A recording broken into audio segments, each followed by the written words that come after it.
دوستو، کسی گاؤں میں سڑک کے کنارے برگ کا ایک درخت تھا جس کی جڑوں میں ایک سانپ نے اپنا گھر بنایا ہوا تھا۔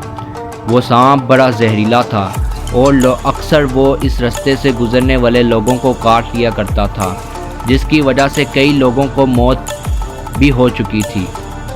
سانپ کے ڈر کی وجہ سے لوگوں نے اس راستے سے گزرنا چھوڑ دیا تھا، کوئی بھی اس درخت کے پاس نہیں جاتا تھا۔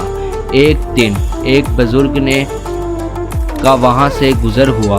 اس نے سوچا کہ اس برگ کے درخت کے چھاؤں میں بیٹھ کر تھوڑا آرام کر لوں۔ گاؤں کے لوگوں نے انہیں وہاں جانے سے روکنے کی کوشش کی۔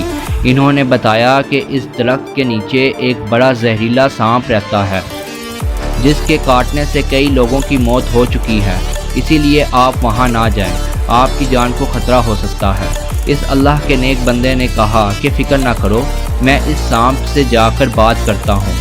وہ بزرگ درخت کے نیچے پہنچے تو سانپ نکل کر سامنے آ گیا۔ بزرگ نے اس سے کہا کہ تم لوگوں کو کیوں کاٹتے ہو؟ انہیں کیوں تکلیف پہنچاتے ہو؟ سانپ نے جواب دیا کہ اگر میں انہیں کچھ نہ کہوں تو لوگ مجھے جان سے مار دیں گے، تو میں اپنی جان بچانے کے لیے ایسا کرتا ہوں۔ بزرگ نے کہا کہ اپنی جان بچانے کے لیے دوسروں کی جان لینا کیا اچھی بات ہے؟ ہمیں تو دوسروں سے پیار کرنا چاہیے، پیار کو پھیلانا چاہیے۔ کسی کو تکلیف دے کر بھلا کیسے خوشی مل سکتی ہے؟ اسی لیے تم لوگوں کو ڈسنا چھوڑ دو۔ یہ کہہ کر وہ وہاں سے چلے گئے۔ بزرگ آدمی کے الفاظ کا سانپ کے دل پر بڑا گہرا اثر ہوا اور اس نے عہد کر لیا کہ وہ آج کے بعد کسی کو نہیں ڈسے گا، کسی کو تکلیف نہیں پہنچائے گا، وہ امن اور سکون سے رہے گا۔ اس نے اب لوگوں کو کاٹنا بند کر دیا تھا، لیکن سانپ کی اچھائی کا الٹا اثر ہوا۔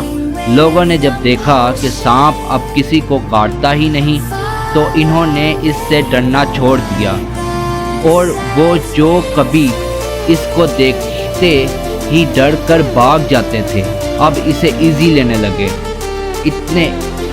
اسے تنگ کرنے لگے۔ اب تو لوگوں گاؤں کے بچے بھی اس سے نہیں ڈرتے تھے، وہ بھی اسے رسی سے باندھ لیتے اور گاؤں کی گلیوں میں گھماتے تھے، چھڑی سے اسے مارتے۔ انہوں نے سانپ کی حالت بری کر دی تھی، اس کی کھال ادھر گئی تھی، اس کے جسم پر کئی جگہ زخم کے نشان تھے۔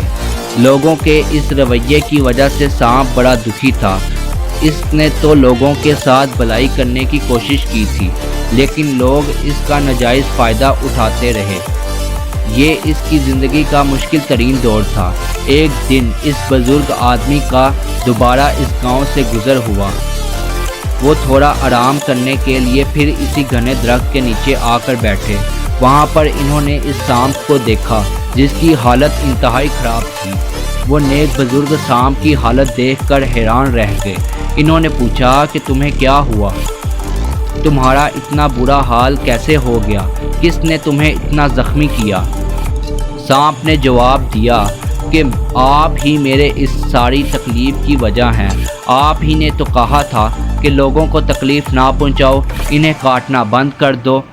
تو جس دن سے میں نے لوگوں کو کاٹنا بند کر دیا ہے، ان کے ساتھ امن و سکون کے ساتھ رہنے کی کوشش کی ہے، اسی دن سے لوگوں نے میرے ساتھ برا سلوک کرنا شروع کر دیا۔ انہوں نے میری اچھائی کا ناجائز فائدہ اٹھایا ہے۔ یہ میری خراب حالت انہوں نے ہی کی ہے۔ آپ کی بات مان کر تو میرے لیے جینا مشکل ہو گیا ہے۔ بزرگ آدمی نے افسوس سے سر ہلایا۔ شاید تو تم میری بات صحیح طرح سمجھے ہی نہیں۔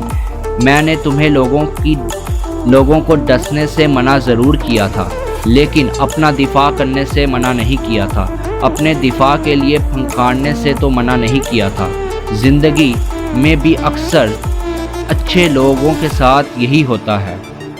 بعض دفعہ جب ہم لوگوں کے ساتھ اچھائی کرنے کی کوشش کرتے ہیں، ان کے ساتھ اچھے سے پیش آتے ہیں، ان کے ساتھ بھلائی کرتے ہیں، ان کی عزت کرتے ہیں، تو لوگ ہمارے اس اچھے اور نرم رویے کو ناجائز فائدہ اٹھاتے ہیں، ہمارے اس رویے کو ہماری کمزوری سمجھنے لگتے ہیں۔ اسی وجہ سے اچھے لوگوں کو بعض دفعہ زندگی میں بڑے مشکل حالات کا سامنا کرنا پڑتا ہے۔